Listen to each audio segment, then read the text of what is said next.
to Seattle in Washington.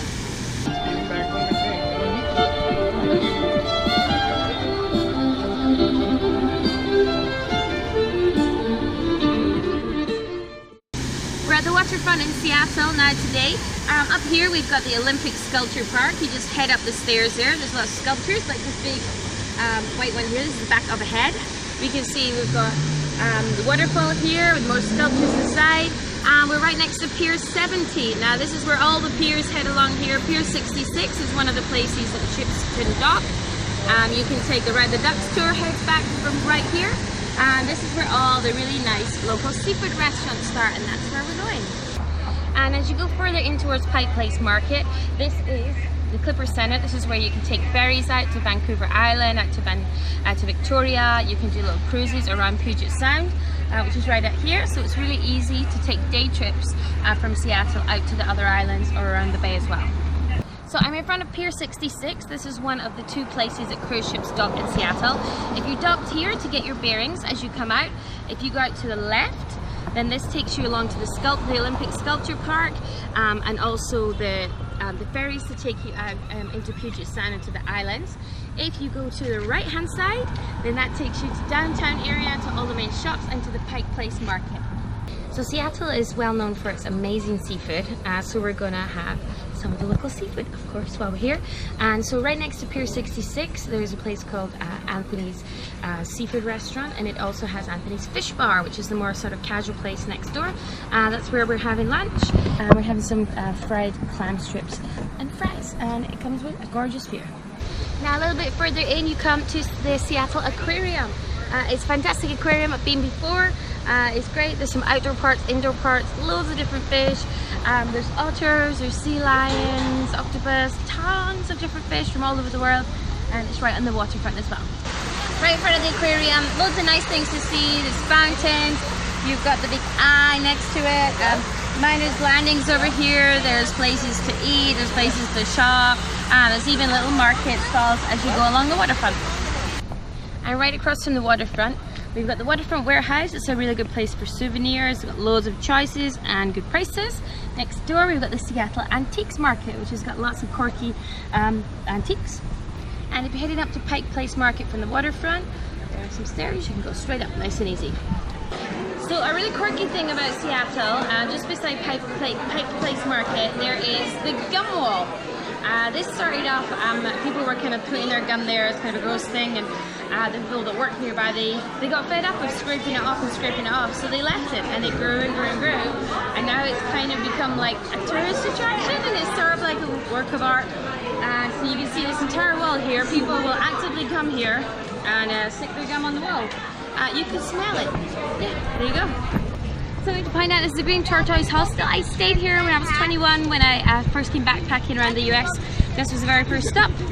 That's where I stayed. It was kind of cool, kind of nostalgic. This whole area, there's downtown is right here. There's loads and loads of shops. This is a great place to come shopping for high street stores, department stores, everything like that. And here is the Pike Place Public Market. We've got the Farmers Market. There's 3 floors that go all the way down.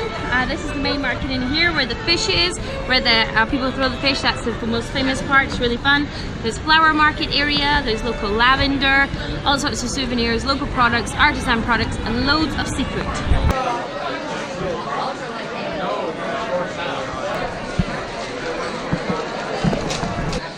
Underneath the main market at the top, there's loads of quirky little shops down here. There's souvenir places, there smells of incense everywhere, there's handmade things, there's Cleaver Workshop, which is lots of fun, and you can get figurines, lots more food, gifts, loads of things. And also down near the market, we've got the very first original Starbucks coffee that started here in Seattle. And it's very popular. This is the line just to get a coffee there. So if you need to go shopping for clothes, things like that, downtown area in Seattle is really good for that. We've got the Westlake Center right in the middle of it. There's a big Macy's store behind. And then we've got things like Sephora, yay, when you need makeup. And then the Westlake Center is over here behind. And then you got Old Navy, Gap, lots of high street shops if you need any shopping. If you find yourself on 3rd Avenue and you want something sweet, this is a nice little new place that just opened up called Holy Cannoli. Yay! and I love cannoli. I have a salted caramel pecan one. Nick's gonna have a lemon one, and we love cannoli, so very nice. So when you're in Seattle in the summer, there's loads and loads of festivals on everywhere all the time. Keep an eye out for things. We discovered this is on this weekend, and it's a street food festival. It's taking up blocks and blocks of streets full of awesome food trucks, and it's really cool. Every kind of food imaginable is here. It's a great atmosphere. There's live music, there's little bars, and everything just smells delicious. So a great place to visit when you're out and about in Seattle is the Pacific Science Center. It is right here. It is very close to the Space Needle, so it's easy to find. You can see the area from all around the city. It's on Broad Street, just 3 streets up from the waterfront. It's a great science museum. It has hundreds of interactive things to see and do and learn all about various aspects of science, about innovation, inventions, and technology, human innovation. Even if you don't go inside, they have these parabolic dishes where you can whisper into a pier, and it throws your voice over to the other one way over here. You can play with a friend, and it's quite fun.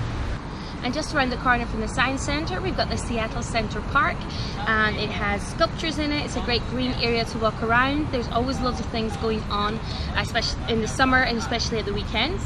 And you get a great view of the Space Needle. And just around the corner from there, there's the Chihuly Gardens and Glass House.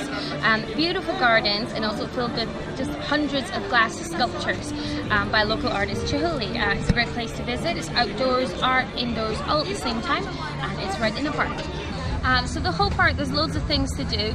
As you walk around, there's a big stage in the middle, which is used a lot all throughout the summer especially.